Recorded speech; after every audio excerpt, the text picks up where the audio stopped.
Hello friends. UP scholarship से related अभी भी बहुत सारे प्रॉब्लम है जो अनसॉल्व्ड है, जिनमें कोई भी जो है अभी तक सॉल्यूशन नहीं मिल पा रहा है आप लोगों को।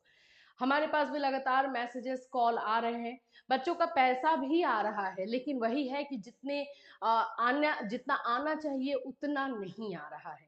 हम उस पर बात करेंगे। रीइंबर्समेंट वाला जो है एक मामला आप लोगों का आ रहा है कि करंट स्टेटस अपडेट होकर के आ रहा है, उसका क्या है। और साथ साथ उन कॉलेजेस के लिए एक नोटिस निकाला गया था जिन कॉलेजेस का डेटा लॉक नहीं हुआ था, उस पर बात करेंगे कि उनको मिल पाएगा या नहीं स्कॉलरशिप।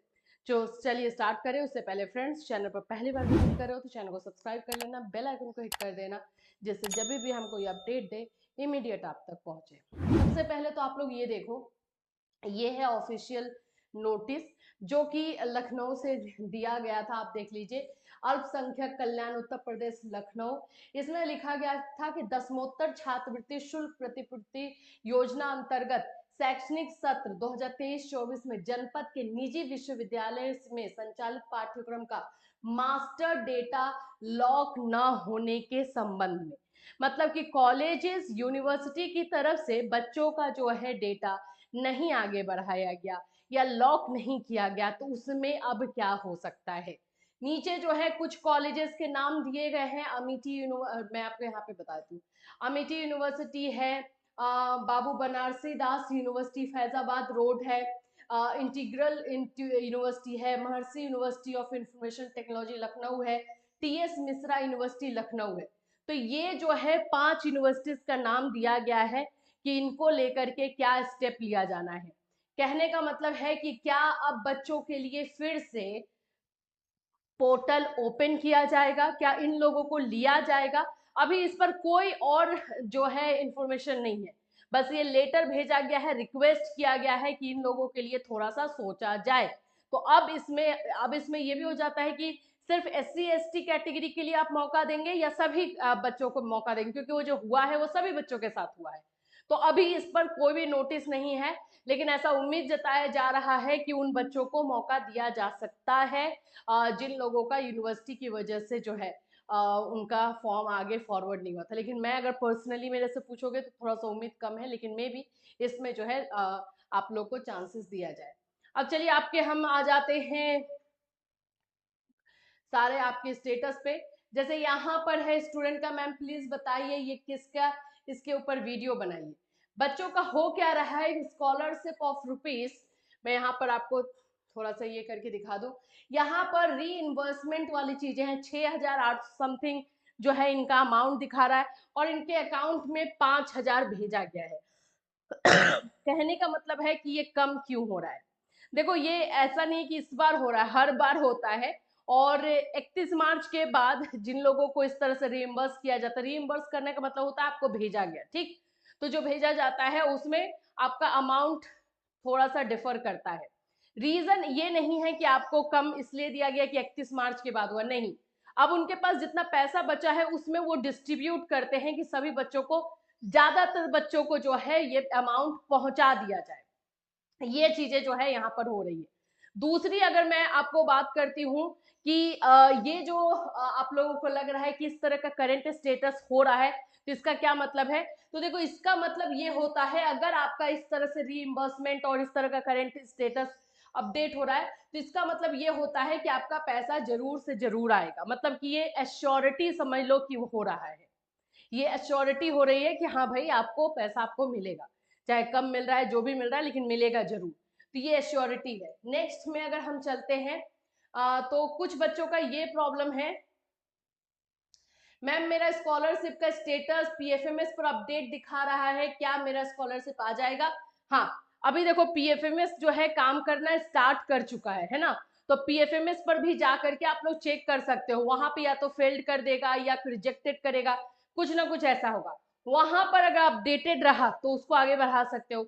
एक और चीज पीएफएमएस पे हो रहा है, जो मुझे जितने बच्चे हैं वो भेज रहे हैं मैसेज कि पीएफएमएस पे जाकर के जब चेक कर रहे हैं तो उसका आधार उन्हीं के साथ लिंक है, पैसा जो है उसमें भेजा जा रहा है, लेकिन अकाउंट नंबर बच्चों का नहीं हो रहा, जो लास्ट का डिजिट दिखाता है वो बच्चे बोल रहे कि ये हमारा नहीं है। तो इसके लिए आपको एक काम करना पड़ेगा कि अपने आसपास के समाज कल्याण विभाग में जाकर के मिल लीजिए, क्योंकि लास्ट मोमेंट में आपके साथ किसी तरह की कोई चीजें ना हो, इसके लिए अपने समाज कल्याण विभाग में जरूर से जरूर जाकर के मिलिए अगर इस तरह का आप लोगों का स्टेटस आ रहा है तो। ठीक है, यहाँ पे मैम मेरा ये शो हो रहा है मेरा, हाँ लिमिट। अभी देखो ये एक प्रॉब्लम तो आप लोगों की गलती की वजह से हुआ है, इसमें तो सरकार की कोई गलती है नहीं, गलती आपकी है। आपको पता है कि आपके अकाउंट का लिमिटेशन 50,000 है और आपके अकाउंट में जो है स्कॉलरशिप 56,000 या चाहे मान लो ज्यादा आने वाला है, आप उसको वहीं पे क्यों छोड़ दिए? आप सोचिए कि 50,000 भेजने की कोशिश की गई है लेकिन वहां से रिटर्न मार दिया गया क्योंकि उसमें लिमिटेशन 50,000 का था। तो ये गलती आपने की है। अब आप पूछ रहे हो कि क्या फिर से आएगा? मेरे में लिमिट नहीं थी, अब मैंने बैंक से लिमिट बढ़ा दी है, मतलब इनमें लिमिट एक थी, ठीक है। अब मैं मेरी स्कॉलरशिप आएगी कि नहीं, please ma'am give me solution. अगर आपका ट्राई मार दिया गया है, एक बार आपका ट्राई किया गया है पैसा भेजने का लेकिन आपका नहीं आया है पैसा, तो बहुत कम चांस हो जाता है, लेकिन फिर भी ऐसा नहीं है कि एकदम ना हो जाएगा। इसके लिए भी आपको अपने समाज कल्याण विभाग में जाके मिलना पड़ेगा, क्योंकि मेरे ख्याल से 2 बार ट्राई करते हैं ये लोग। तो आपको जो है एक बार समाज कल्याण विभाग से जब जाकर के मिल लोगे तो वहां पर आपको कंफर्मेशन हो जाएगी। तो ये प्लीज जो भी हैं स्टूडेंट, आप जाकर के जो है एक बार अपने समाज कल्याण विभाग में मिल लीजिए। देखिए लेकिन अब इसमें रिजेक्ट फॉर्म दिखा रहा है, 50% से भी कम मार्क्स फिल कर दिए।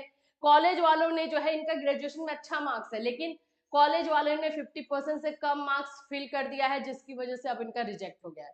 तो ये सारी चीजें में तो अभी नहीं हो पाएगा, क्योंकि अब देखो अभी क्या हो रहा है ना, जिनका वेरीफाई है उनको भी रिजेक्ट किया जा रहा है उनके कोई कोई रीजन की वजह से। तो आपका अगर रिजेक्ट आपकी गलती की वजह से हुआ है तो आप समझ सकते हो कि आपको मौका देगा वो नहीं ना। और फंड्स भी खत्म हो रहे हैं, अब फंड्स नॉट अवेलेबल वाला जो भी है मैसेज वो भी आ रहा है, तो चांस लगभग ना के बराबर है। लेकिन ना इसलिए मैं नहीं बोलूंगी कि हर जगह कुछ ना कुछ स्कोप होता है।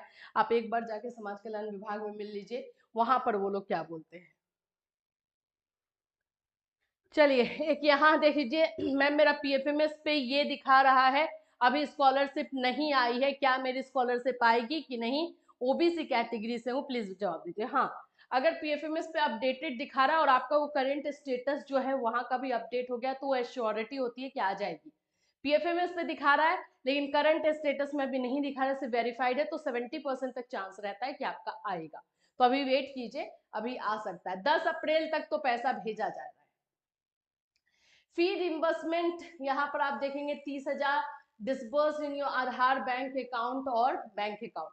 यहाँ पर भी इनका करंट स्टेटस इस तरह से आ रहा है, एश्योरिटी दे रहा है कि पैसा आएगा, आ जाएगा आपको पैसा, ठीक है। तो ये आप लोग का यूपी स्कॉलरशिप से रिलेटेड है।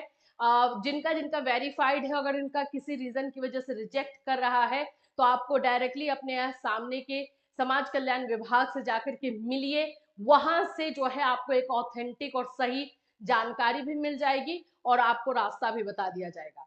दूसरी चीज है कि क्योंकि अब जो है 10 अप्रैल का टाइम दिया गया है, लेकिन 10 अप्रैल को पैसा आ रहा है कुछ लोगों का, तो जो भी लोगों का है जिनका वेरीफाइड है, जिनका रीइंबर्समेंट करके मैसेज आ गया, पीएफएमएस पे अपडेट हो गया, उन लोगों के आने के चांसेस फुल है। लेकिन रिजेक्ट अगर हो रहा है तो फिर आप भी समझ रहे हो क्या होगा, ठीक है।